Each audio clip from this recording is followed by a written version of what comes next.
자, 건강 10계명의 첫 번째, 소화입니다.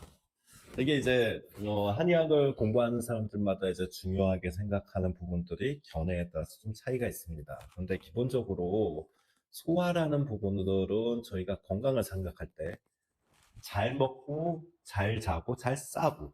근데 이 세 가지 중에 두 가지가 해당돼요.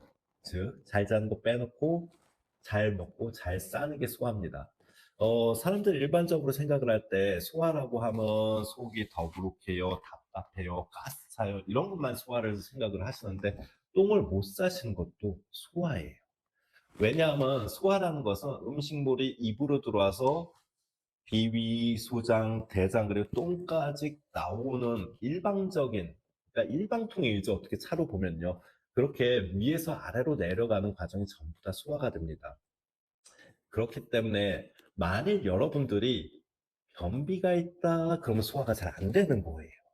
또는 변비가 있는데 소화가 잘 안 되는 걸 모르겠어. 그렇게 말씀하시는 분들은 되게 10중 8구 변비가 오래되신 분들이 많습니다.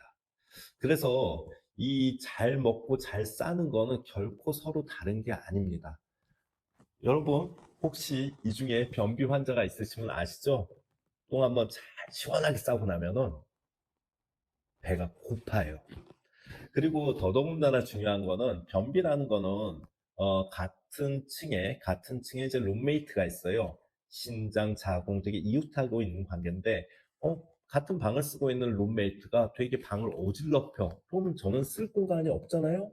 그렇기 때문에 변비, 즉 숙변이 있으신 분들 같은 경우에 신장, 자궁에 대한 압박이 이루어지게 됩니다.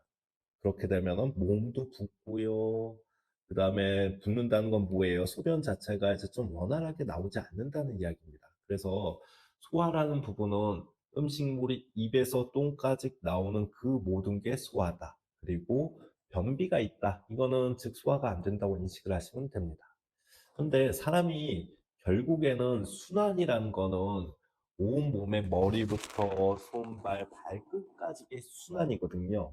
그런데 이 변비가 있게 되면은 순환이 하체까지 원활하게 이루어지지 못하게 되면 아까 말씀드린 부종 거 당연하고요.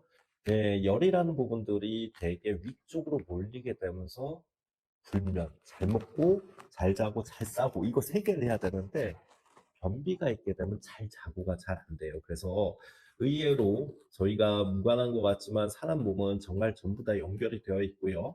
변비 환자들이 잠을 못 주무시는 경우가 많습니다.